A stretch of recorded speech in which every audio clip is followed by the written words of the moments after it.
aking vlog for today na aking isi-share sa inyo is about how to clean the wash and dryer. Paano natin panatilihing magmukhang bago at magmukhang linis. Ay, hindi lang magmukha at talaga malinis siya.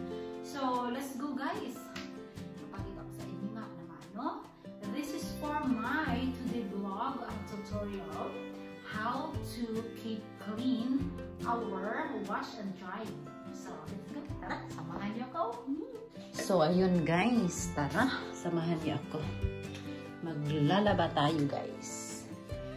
So, mag-ano tayo guys. Ito, meron tayong wash and dryer. So, ito yung ating washing machine at ito ang ating dryer. So, ayan. Uy, may laman pa pala.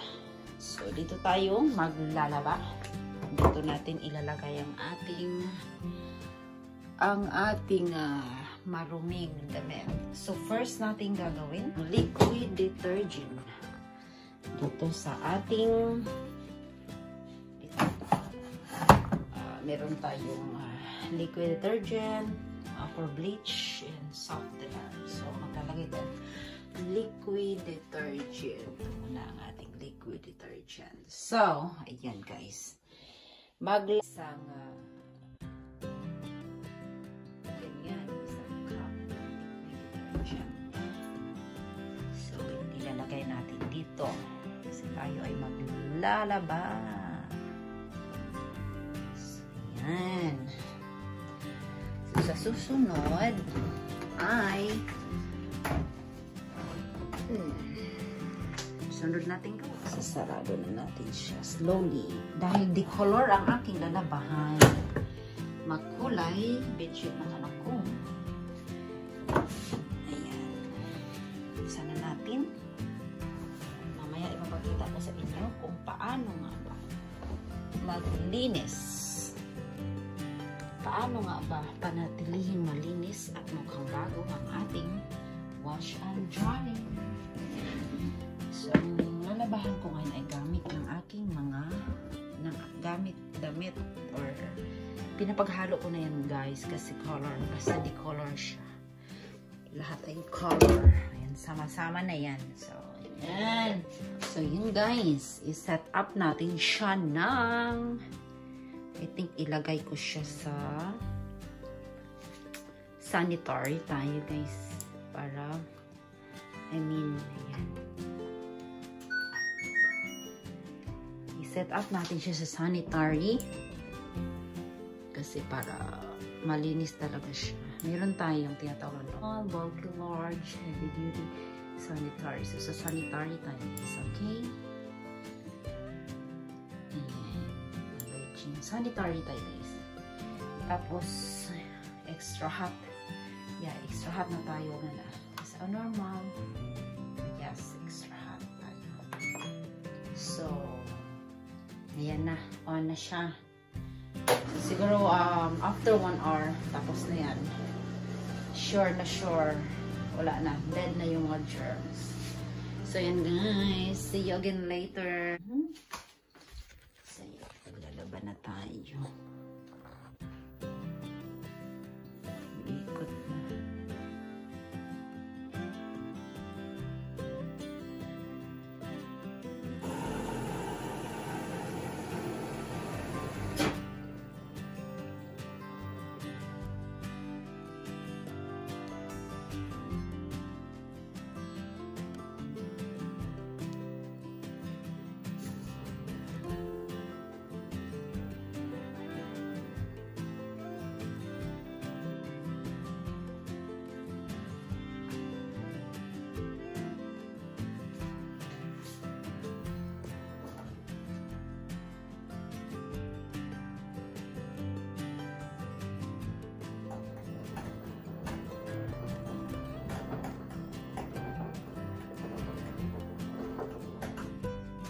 So yun guys, hintayin muna natin na matapos itong ating pagwawash para ilipat natin mamaya dito sa ating dryer.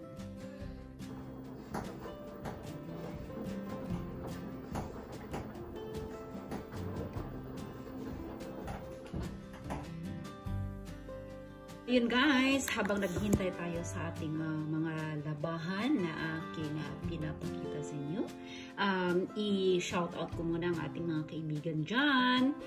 Mega shout out to Team Puyaters and Team Anakins, and sa mga kakubre, si Aluna Tampos at si Annie's Life in America, si Mom's Life in Texas, and also sa lahat, ibanggitin ko na rin Ems Palayo and Bibi Elaine, Stephanie Wezel, and BFF Josie Reyes Diaz. And also, of course, don't forget to subscribe si Camji Dream TV, ang makulit na hindi maintindihan. At saka, mega shoutout ko na rin yung iba dyan na dumadalaw at sumisilip sa akin. Kahit sabihin natin paminsan-minsan, pero at least I'm happy na pag nandyan sila.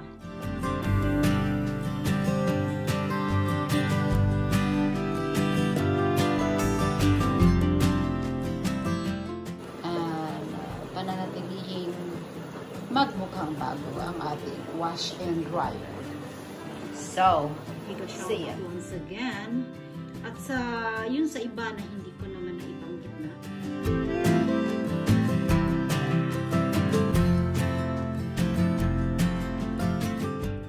Shout out sa inyong lahat. Dahil okay na siya. I-ano na natin. Try na natin siya. So, same as usual sa ating malamig ginagawa. Dahil hindi naman siya ganun karami, ilalagay ko lang siya sa cotton normal. Sa normal lang siya guys, kasi sa normal lang. So normal tayo dyan. So normal, medium, ilagay natin siya sa more dry. Ilagay natin siya sa more dry para siya. So, ngayon, ayan na pagkatapos. So, kailangan natin ng minutes para. So, hintayin natin siya guys matapos, no? And then, after nyan, mamaya, ipapakita ko sa inyo kung paano natin siya linisan. So, dahil tapos na tayo dito sa ating washing machine, kung paano natin siya na paano natin siya nalabahan. Ngayon, papakita ko sa inyo kung paano natin siya lilinisan na mananatiling malinis ang ating washing machine. Okay? Alright guys. First, meron tayong paper towel. Paper towel. So, ito lang yung gagamitin natin panglinis ng ating washing machine. After tayo maglaba guys, after na natin ma-transfer dito sa ating dryer, ito, lilinis na tayo guys, no? Gamit tayo ng paper towel. So, ang gawin natin first, dahil ako nahirapan mag-ano. So, ang gawin natin una, is i-fold muna natin ang ating paper towel ng paganyan. So, pag na-fold muna, i-fold pa natin siya ng bongga. So, ayan. So, start cleaning na guys. So, first natin gawin, of course, isasara natin siya. Ngayon, ang first natin gawin,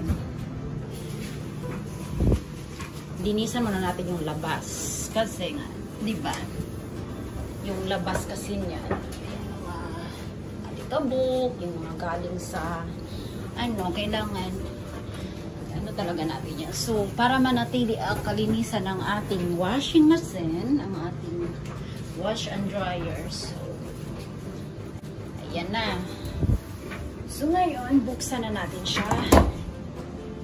So, sa paligid nito, itong paligid na ito, kailangan parehong, ayan, sa buong katawan ng, ano natin siya. Ayan na. So, yung dito, yung part na dito, kailangan parehong nakaano yan, ganyan. Kasi yung, di ba, pag naglap yung tubig, yung bubbles, nagbabouncing siya palabas. So, linisan natin round and round, both side. And pati pa nga dito, di ba? So, dito sa loob. So, yan. So, second, nakita niyo itong rubber na ito, rubber. So, kailangan natin linisan. Paganyan. Pataas, pababa. At saka, nakita nyo ito guys. Nakita nyo ito dito. Ayan. Yan, kailangan natin tanggalin yan guys. Kasi bawat paglaban natin guys, hindi natin maiwasan. Syempre, ang ating mga maruming damit, hindi natin alam kung meron mga ano doon.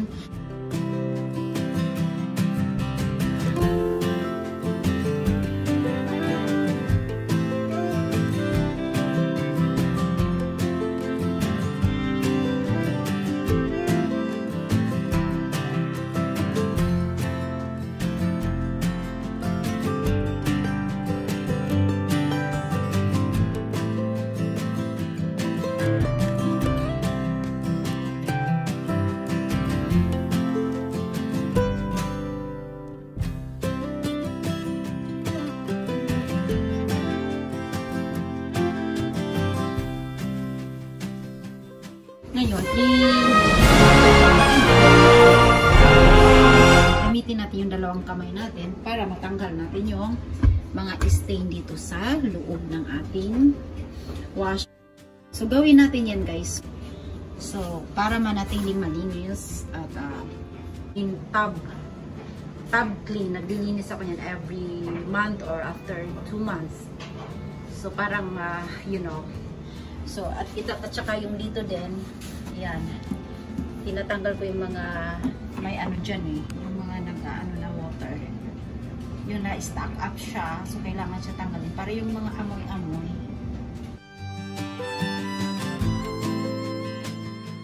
Maraming salamat guys sa inyong pag-antabay at sa inyong palaging pagsuporta kay KMG Dream TV.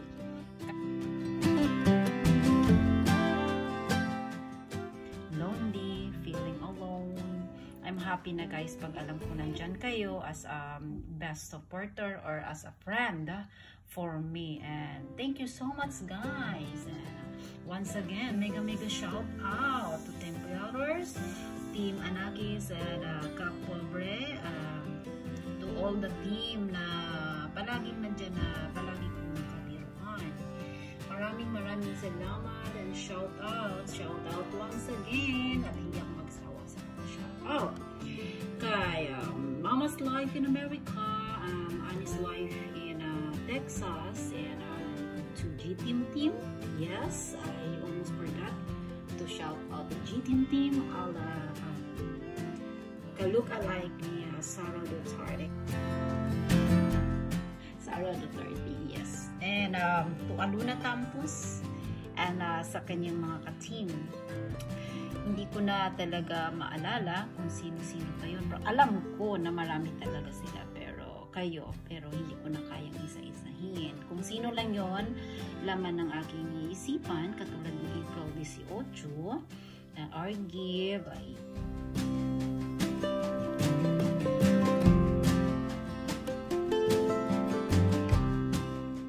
yung mga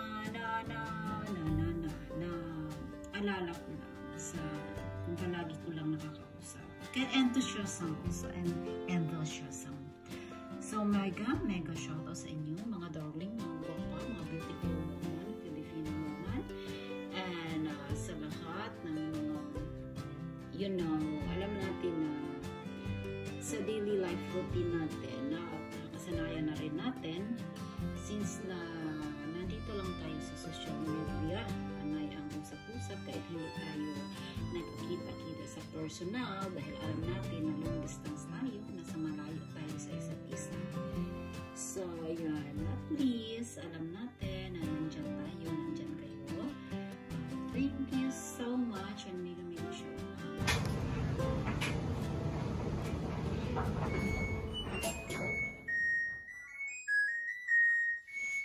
This is the end na siya. it's hard to explain. It's not hard. It's, sabihin natin mahirap i-explain, sabihin natin madaling i-explain. Ano ba? Masaya ako dahil tingin sa natin ng both side. Same as usual. Linis pag may time. Kasi nandito diba, kakaroon din siya ng yung bawat side. Like for example, that one. So, kailangan natin siya linisan siya para manatili ang